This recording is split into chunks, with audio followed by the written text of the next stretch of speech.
నమస్తే. ఇన్నాళ్ళు నన్ను సపోర్ట్ చేస్తూ, ఎంకరేజ్ చేస్తూ మీ ప్రేమని నాకు అందిస్తున్న ప్రతి ఒక్కరికి కృతజ్ఞతలు. అలాగే ఈ వీడియో కూడా ఖచ్చితంగా మీకు ఉపయోగపడుతుంది. లైక్, షేర్ అండ్ సబ్స్క్రైబ్ చేసి మీ సపోర్ట్‌ని నాకు అందించండి. అలాగే ఈ వీడియో పట్ల మీకున్న అభిప్రాయాన్ని కామెంట్ సెక్షన్‌లో కామెంట్ చేసి తెలియజేయండి. ఇప్పుడు వీడియోని చూద్దాం. జీవితంలో రకరకాల సమస్యలతో బాధపడుతున్నారా? ముఖ్యంగా ఆర్థిక సమస్యలతో సతమతమవుతున్నారా? ఎన్నో పరిహారాలు చేసి అలసిపోయారా? మంచి మార్గం దొరకాలని కోరుకుంటున్నారా? అయితే రండి, విశ్వాన్ని ఎలా అడగాలో తెలుసుకుందాం. లా ఆఫ్ అట్రాక్షన్ క్లాసెస్ మీకోసం మన ఛానల్లో. వివరాల కొరకు సంప్రదించండి.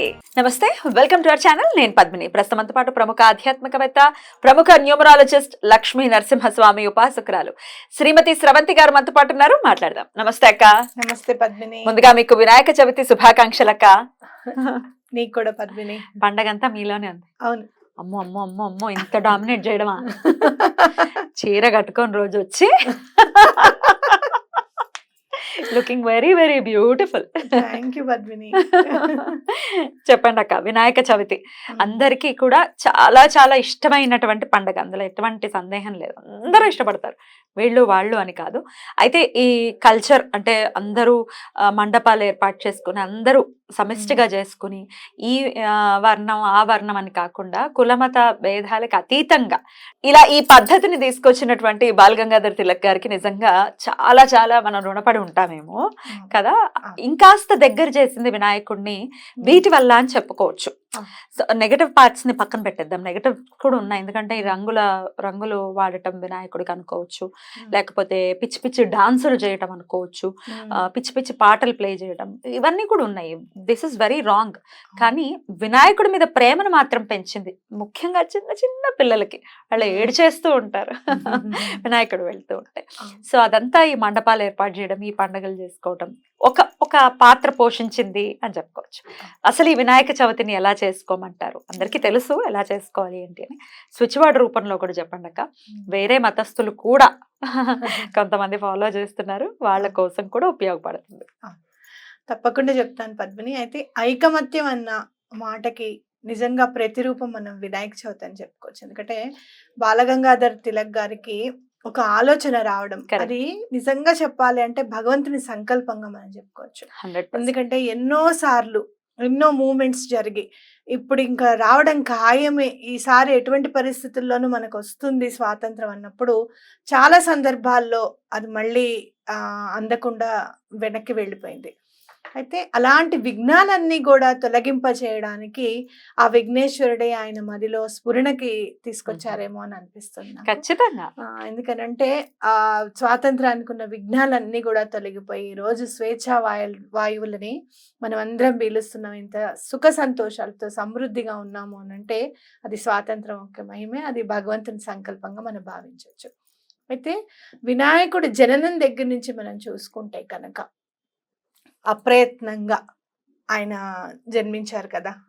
ఏదో ఇప్పుడు తారకాసురుని వధ చేయడానికి చాలా ప్లాన్ ఉంటుంది అనమాట, సుబ్రహ్మణ్యేశ్వర స్వామి పుట్టాలి అని అంటే. కానీ వినాయకుడి జననానికి ఎలా అంటే ప్లాన్స్ ఏమి ఉండవు. అప్రయత్నంగా అమ్మవారి పిండి చేతిలో ఉన్న పిండే బాలుని రూపంగా మారి, అలాగే అమ్మవారి మనసులో సంకల్పం అన్నమాట. ఆ మనసులో ఉన్న సంకల్పమే వినాయకుడి ప్రతిరూపంగా మనం భావించవచ్చు. కాబట్టి చాలా దగ్గరగా ఉంటాడు అమ్మవారికి అని చెప్పి కూడా మనం చెప్పుకోవచ్చు. అలాగే తండ్రి కోపాన్ని రుచి చూసి మళ్ళీ అదే తండ్రి శాంతమూర్తి అయ్యి మనకి అంటే గజాసురుడికి కూడా ముక్తి కల్పించేవాడి విధంగా, అంటే అసలు అప్రయత్నంగా పుట్టి ఎలాంటి కోరికనైనా కూడా, అంటే రాక్షసుల కోరికైనా సరే నెరవేర్చగల సామర్థ్యం ఉన్న దైవం మన వినాయకుడని మనకి కథలోనే తెలిసిపోతుంది. కాబట్టి ఎలాంటి ఆబ్స్టికల్స్ ఉన్నా, ఎలాంటి ఆటంకాలు అవాంతరాలు మన పనుల్లో ఉన్నా అలాంటివి ఉండకుండా ఉండాలి అన్నా, మన పిల్లల పెళ్ళిళ్ళు చక్కగా అవ్వాలి, వాళ్ళకి ఉద్యోగాలు చక్కగా ఉండాలి, వాళ్ళ జీవితాలు బాగుండాలి, సుఖ సమృద్ధి అనేది మన జీవితాల్లో వెళ్ళి విరియాలి అని అంటే తప్పకుండా మనం వినాయక చవితి చేసుకోవాలి.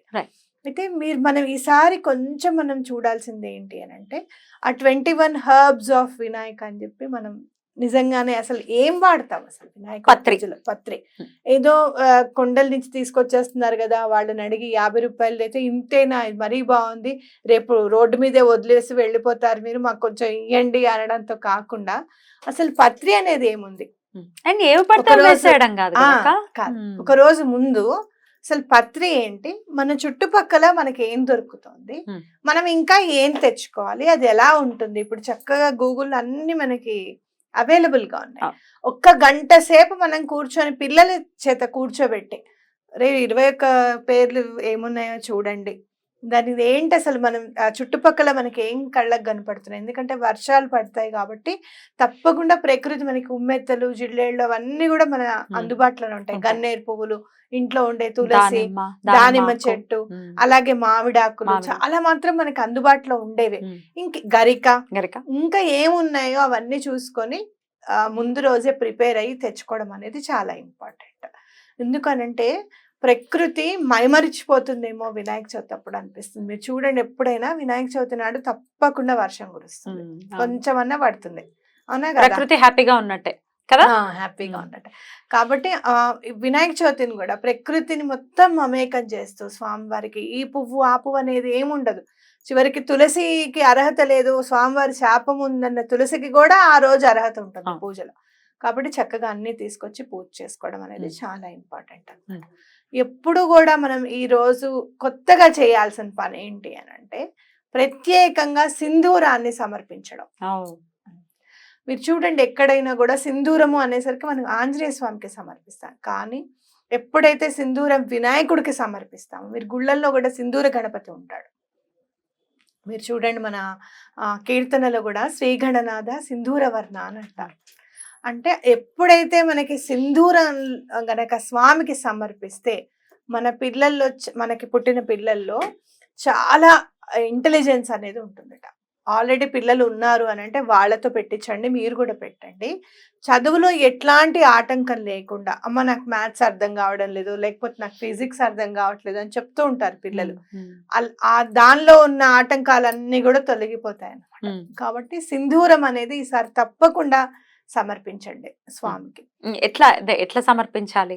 సింధూరం చక్కగా కొంచెం చిన్నగా వేసుకొని కొంచెం ఆవు నేతితో ఉన్న, నువ్వుల నూనెతో ఉన్న కలపండి, స్వామికి చక్కగా బొట్టు పెట్టండి. మీరు ఏ మట్టి వినాయకుడిని తెచ్చుకుంటున్నారా, లేకపోతే సాధారణంగా ఎవరమైనా కూడా ప్రకృతిని ఇంకా ఇంకా బాధ పెట్టకూడదు. మనం చూస్తున్నాం కదా అసలు 8.5 సెంటీమీటర్స్ వర్షం ఏంటి అసలు. మా చిన్నప్పుడు 40 సెంటీమీటర్స్ విజయవాడలో అసలు కని విని సంగతి చెప్తున్నా. విజయవాడలో 40 సెంటీమీటర్స్ హైయెస్ట్. మా చిన్నప్పుడు 3 సెంటీమీటర్ అంటే చాలా ఎక్కువ నిజంగా చెప్పాలంటే, చాలా వర్షం వైపరీత్యం. కాబట్టి అలాంటివి ఏమి లేకుండా అలా ఇంకా ఇబ్బంది పెట్టకూడదు. మనం కలర్ వినాయకుడు తెచ్చుకొని మోస్ట్లీ చక్కగా సాధారణంగా మీరు మీకు అలవాటు ఉన్నా సరే ఈసారి మట్టి గణపతిని తెచ్చుకోవడానికి ప్రయత్నం చేయండి. తప్పకుండా స్వామివారికి బొట్టు పెట్టండి. ఫస్ట్ సింధూరాన్ని తడిపి చక్కగా బొట్టు పెట్టండి. బొట్టు పెట్టిన తర్వాత మిగతా సింధూరం ఒక పువ్వుని అద్ది స్వామికి సమర్పించండి. చక్కగా చేతులకు కూడా కాళ్ళకి చక్కగా స్వామివారికి పూయొచ్చు సింధూరం. ఎలాంటి అంటే ఆ ఆటంకాలు ఉన్నా కూడా తొలగిపోతాయి. అలాగే ఆ ఆటంకాన్ని ఎలా జయించాలి అనే జ్ఞానాన్ని కూడా స్వామివారు మనకి ఇస్తారనమాట. ఒక్కోసారి చూడు, ఎప్పుడన్నా నీకు అలా అనిపిస్తుంది, నాకు అవుతుందో లేదో తెలియదు, కానీ నాకు ఏదైనా వెతుకుతుంటే ఆ వస్తువు ఎదురుగుండా ఉన్న కనపడదు. జరుగుతుంది, అందరికీ జరుగుతుంది. నేను అందుకే సామెత చంకలో బిడ్డను పెట్టుకుని ఊరంతా ఎతికిందని అని సామెత వచ్చింది. నేను పిల్లల్ని పిలుస్తా, ఈయనని పిలుస్తా, నాకు కనిపించట్లేదు, ఒకసారి మీకు చూడండి, నాకు కనపడదు, మీరు చూడండి అంటే ఎదురుగుండా ఉన్నది కూడా ఆ దృష్టి వెళ్ళదన్నమాట అక్కడికి. కాబట్టి అట్లా మనం ఆ స్ఫురణ అనేది స్వామివారు తెప్పిస్తారనమాట. అసలు మీకు బాధలు తొలగాలి అని అంటే వినాయకుడే ఇంపార్టెంట్ చాలా. పెళ్ళవ్వాలన్నా, లేకపోతే ఇంకేదైనా గ్రహ దోషాలు ఏమన్నా తొలగిపోవాలన్నా కూడా వినాయకుడి పూజ మనకి చాలా హెల్ప్ చేస్తుంది. సో ఇది అది అని ఏం లేదు, స్వామి ఇబ్బంది అంటూ ఏముంటుంది. అసలు ముందు అసలు ప్రాబ్లమ్ ని ఎట్లా అయినా సరే మనం సాల్వ్ చేయగలమన్న ధైర్యాన్ని ఇస్తారు స్వామి. అది చాలా ఇంపార్టెంట్ పద్మిని. చిన్న వాటికి కూడా మనం ఒక్కొక్కసారి భయపడిపోతూ ఉంటాం, ఎలా ఎలా ఎలా అనుకుంటూ ఉంటాం. ఏం లేదు, స్వామి ఉన్నారు, చక్క పూజ చేసుకుందాం, ఎందుకు అవ్వదు పని అని చెప్పి మనం ఎప్పుడైతే ముందుకు వెళ్తామో తప్పకుండా తెల్ల జిల్లేడుని కూడా సమర్పించండి. మీకు ఎక్కడైనా తెల్ల జిల్లేడు పువ్వులు దొరికితే చక్కగా పువ్వులు ఆ మాలలాగా అల్లి స్వామికి వేయండి. అలాగే మీరు ఎప్పుడు కొంతమంది చేస్తారు, కొంతమంది చేయరు. నెమలీకని సమర్పించండి. చాలా ఇష్టం నెమలీక అంటే వినాయకుడికి. ఆ నెమలీకని కూడా పూజలో సమర్పించండి. చక్కగా మీ పనులన్నీ అయిపోతాయి. స్విచ్ వర్డ్ రూపంలో కూడా చెప్పండి అక్క, స్వామి అనుగ్రహం కోసం. తప్పకుండా చెప్తాను. ఇది వరకు మనం అనుకున్నది పప్పా మ్యాజిక్ బిగిన్ నౌ అనేది ఈ వినాయక చవితి నాడు యూజ్ చేస్తే స్విచ్ వర్డ్ చాలా బాగా కలిసి వస్తుంది అనమాట. నిజంగానే స్వామి అలానే ఆ మ్యాజిక్ ని చూపిస్తారు.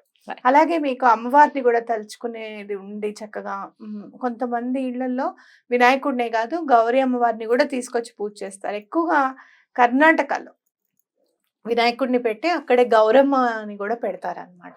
ఆవిడ ఫేస్ ని అక్కడ కూర్చోబెట్టి అలంకరిస్తారు. అలా మీరు ఏమైనా చేసుకుంటున్నారు, అలా చేసుకోకపోయినా సరే అమ్మవారిని తలుచుకుంటే స్వామికి చాలా ఇష్టం కాబట్టి లలితం లంబోదరం కూడా చదవండి, చాలా బాగా కలిసి వస్తుంది. అద్భుతం. వేదిక్ స్విచ్ వర్డ్స్ కాబట్టి డెఫినెట్ గా 108 టైమ్స్ చదవాలి. లలితం లంబోదరం. Bappa magic begin 108 times. Right. ఇక పీరియడ్స్ లో ఉండి ఆ రోజు అడ్డొస్తే చాలా బాధ అనిపిస్తుంది. ఎందుకంటే one of the main festivals కదా, చాలా బాధ అనిపిస్తుంది. కొంతమందికి శాపం పెట్టినట్టు కరెక్ట్ గా పండగల పూటలే వచ్చేస్తూ ఉంటుంది పీరియడ్. అసలు చిరాకు వచ్చేస్తుంది ఏమిటిది అని. ఒకవేళ పిల్లలు ఉన్న తల్లులు అయితే ఇక పిల్లల్ని పట్టుకోలేం. మరి ఎట్లా ఈ వినాయక చవితి ఒకవేళ మిస్ అయితే కనుక ఏ రోజున చేసుకోవచ్చు పూజ?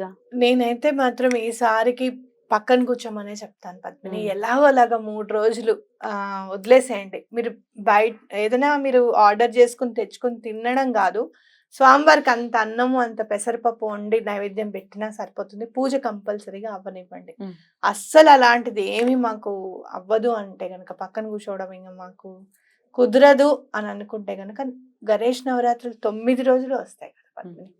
ఈ 9 రోజుల్లో మీకు ఎప్పుడైతే 5 రోజులు అయిపోతున్నా మీకు మండపాల ఏర్పాట్లో ప్రతిరోజు పూజ చేస్తారు స్వామికి. అక్కడికి వెళ్ళి చేసుకోవచ్చు. 9 రోజులు కూడా అయితే ఇంకోటి ఏంటంటే మీ పెద్దవాళ్ళు మీ వాళ్ళు ఎవరైనా పూజ చేసుకున్న అక్షింతలు ఉంచమని చెప్పండి. వాళ్ళు పూజ చేసుకున్న అక్షింతలు మాకు కొంచెం ఇవ్వండి అని చెప్పి అడగండి.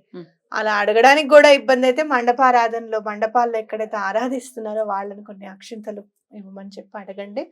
చక్కగా అక్షింతలు తీసుకొని మీరు కూడా జల్లుకోండి. స్వామికి ఇలాంటి పరిస్థితిని రానేయకు స్వామి అని చెప్పి మళ్ళీ దండం పెట్టుకోండి. అలాంటి పరిస్థితి రాకుండా ఉంటుంది. స్నానం అయ్యాక అక్షతలు వేసుకోవాలి ఆబ్వియస్ గా. అవును. రైట్ అక్క, చాలా బ్యూటిఫుల్ గా ఎక్స్ప్లెయిన్ చేశారు. డెఫినెట్ గా వినాయకుడు అంటేనే ఇది అది కాదు, అసలు ఆనందం అని ఖచ్చితంగా చెప్పుకోవచ్చు. ఏది మన దగ్గర ఉంటే మనం ఆనందంగా ఉంటామో అది మనకి ఇచ్చేటటువంటి దైవం. అందున చాలా చాలా త్వరితగతిని ఇచ్చేటటువంటి దైవం. ఆయన ఆరాధన యావత్ ప్రపంచమే చేసుకుంటుంది. మనం కొత్తగా చెప్పాల్సిన పని లేదు. ఇంకాస్త వైభవోపేతంగా చేసుకోవాలి. 7వ తారీఖు వస్తోంది, శనివారం వస్తోంది.